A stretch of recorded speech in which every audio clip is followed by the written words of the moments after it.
السلام عليكم، عاملين ايه؟ اتمنى يا رب تكونوا بخير. معاكم اخوكم عبد الله. في حلقه النهارده هتكون اول حلقه في كورس ال HTML. طبعا الكورس ده مش هيبقى طويل، هيبقى مكون من 4 حلقات بس. اوعدك ال4 حلقات هتخرج منهم فاهم HTML، تعرف تستخدم HTML، لان انا هشرح لك المفاهيم والحاجات المهمه جدا في لغه ال HTML. اما الحاجات الشروحات النظريه هتلاقيها موجوده على قناه التليجرام، انضم ليها هتلاقي رابطها في الوصف. طيب، قبل ما ابدا في الشرح حابب اشكر الناس الجميله اللي فرحت قلبي والله بالتعليقات اللذيذه ديت. شكرا لكم جدا. طيب، طبعا لو هتستخدم لاب او هتستخدم كمبيوتر او هتستخدم تليفون هتحتاج لمحرر اكواد. لو هتستخدم تليفون هسيب لك رابط محرر الاكواد ده في الوصف. طيب، الشرح النهارده هيتقسم عندنا لجزئين. جزء نظري هيكون سريع تقريبا دقيقة ونص، وجزء هنعمل فيه أمثلة برضه هيكون سريع تقريبا 4 دقايق. طيب، يلا نخش في الشرح عشان ما نطولش عليكم ونخش في الجزء النظري. وهنا هعرفكم العناصر الخاصة بال HTML للتكست، هشرحها لكم كلها وبعد كده نخش في الأمثلة العملية. معانا أول عنصر وهو عنصر ال H1. زي ما انتم شايفين كده العنصر ده عنصر خاص بالعناوين، والعنصر ده بيتقسم ل6 عناصر من H1 ل H6. تمام، 6 عناصر ودول كلهم خاصين بالعناوين. طبعا هناخد عليهم أمثلة قدام. نيجي بقى لتاني عنصر، والعنصر التاني اللي معانا ده بنستخدمه في كتابة الفقرات، وكتابة الفقرات ديت اللي بتبقى بعد العناوين. تمام، طبعا ده كله هناخد عنه أمثلة. نخش بقى على العنصر التالت. الكود التالت احنا بنستخدمه لعرض الكود. بمعنى احنا عندنا الكود نوعين. النوع الأول إن احنا بنكتب كود عشان ينفذ أمر معين. النوع التاني أنا عاوز أعرض الكود ذات نفسه على المستخدم. تمام، يعني عاوز أعرض لك أنت كود لما تفتح الصفحة بتاعتي تلاقي الكود مكتوب، مش تنفيذ الأمر للكود. طبعا هناخد مثال دلوقتي. نخش بقى على الوسم الرابع. والوسم الرابع معانا احنا بنستخدمه في تظليل النص، اللي هو وسم العلامات. ده احنا لو كاتبين مثلا النص وعاوز اوجه المستخدم ان النص ده انا عاوزك، النص ده بالتحديد عاوزك تقراه، فبنعمل له تظليل. تمام، طبعا كل ده برضه هناخد عليه مثال. نيجي بقى للوسم الخامس. والوسم الخامس معانا وهو وسم للنص تم حذفه. غالبا الوسم ده احنا بنستخدمه في البيع اونلاين والحاجات اللي بتتباع على النت زي المتاجر. مثلا معانا الحاجه دي مثلا سعرها 100 جنيه وسعرها اتغير، فده لما تحذف الرقم او انت مثلا عملت عليها تخفيض، فبدل ما تحذف الرقم بنكتب الوسم ده يروح عامل لك خط عليها زي نظام ان هو مشطوب، وتكتب السعر الجديد. طبعا كل ده هناخد عليه امثله. خش بقى على الوسم رقم 6. والوسم السادس معانا ده لو انت عاوز تحط خط تحت النص. يعني مثلا انت عاوز تكتب ملاحظة فبتحط خط تحتها عشان تعرف المستخدم ان دي ملاحظة، زيها زي التظليل كده بالظبط. تمام، طيب كده هم دول ال6 عناصر اللي احنا هنشرحهم النهاردة، ويلا بينا بقى ناخد عليهم امثلة. وزي ما قلت لك في اول الفيديو هسيب لك محرر الاكواد ده في الوصف. تمام، نفتح محرر الاكواد ونيجي هنا نضغط هنا كده عشان ننشئ مشروع، ونضغط هنا ونضغط على علامة الزائد. هيظهر لك ال4 اختيارات دول. الاختيار ده لو هننشئ صفحة، وهنا لو هننشئ مجلد، وهنا لو هنضيف صفحة من على الجهاز، وهنا لو هنضيف مجلد من على الجهاز. طبعا اللي يهمنا ان احنا ننشئ صفحة. طبعا تقدر تكتبه بعربي او انجليزي، يفضل ان انت تكتبه انجليزي. اكتب اي حروف كده. تمام، بعد كده تكتب نقطة بعد ما تكتب اسم المشروع بتاعك، ونكتب هنا HTML واللي هو امتداد الملف بتاعك. وخلي بالك من الامتداد ده مهم جدا. نعمل حفظ. هيظهر معانا الملف بالشكل ده كده او الصفحة بالشكل ده، نضغط عليها. كنا شرحنا في الشرح النظري ان احنا معانا 6 عناصر.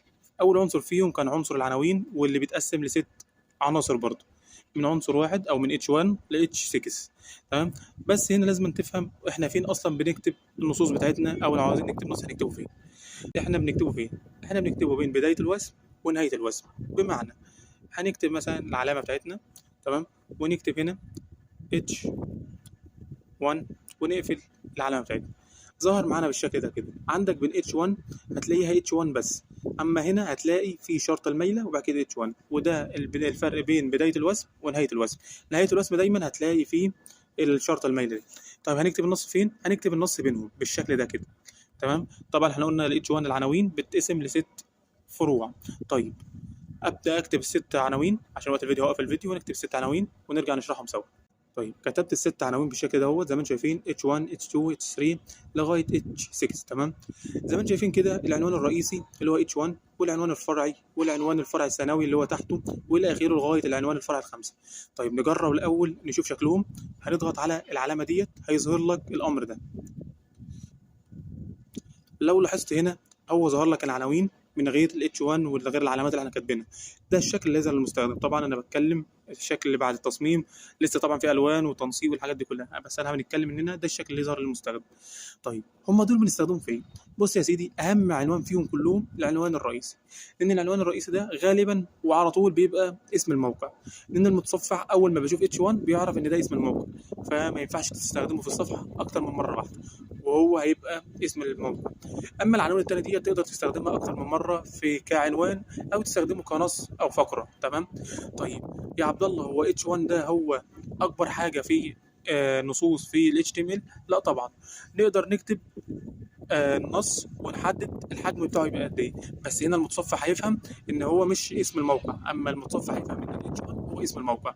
اتمنى يا رب تكون الفكره وصلت لكم. نخش بقى للحاجه الثانيه او العنصر الثاني، وهو عنصر البي.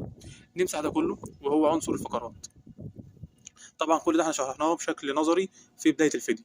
نمسح ده كله الاول ونكتب هنا عنصر البي. وزي ما انتم شايفين هنا كده برضو البي بين بدايه الوسم ونهايه الوسم.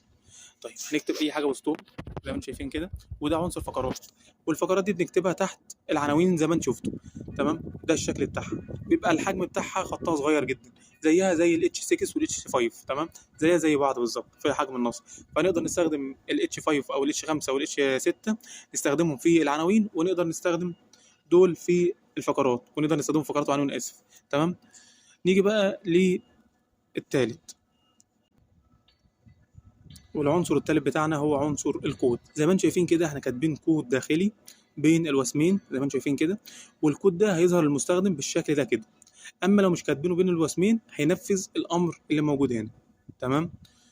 طيب نضغط كده ونبص عليه، ظهر له هنا كنص يقدر ينسخه. تمام. ويستخدمه بالشكل ده كده. اما لو ما كتبناهوش بين الوسمين بتوعنا مش هيظهر له كنص. وده كده فهمنا ان الوسم ده بنستخدمه في لو عايزين نضيف اكواد، فبنستخدمه من بين الوسمين دول. طيب نخش على الوسم الرابع، وزي ما انتم شايفين كده الوسم الرابع هو وسم التظليل. نضغط عليه هنا كده، هتلاقيه هنا مظلل بالخط الاصفر. وهنا زي ما انا قلت، لو انت عاوز تكتب نص وتخلي المستخدم يعرف ان النص ده نص مهم، او انت عايز توصل له رساله فبتظلل له النص، او مقتبس مثلا حاجه من كتاب او من موقع وعاوز تقول انت مقتبسها من موقع كذا. تمام. فبتظلل النص بتاعها. تمام. كده عرفنا ان العنصر ده او الوسم ده بنستخدمه لتظليل النص. نيجي بقى للوسم اللي بعده. طبعا انا اوقف الفيديو بكتب النصوص عشان وقت الفيديو. تمام. نمسح هنا.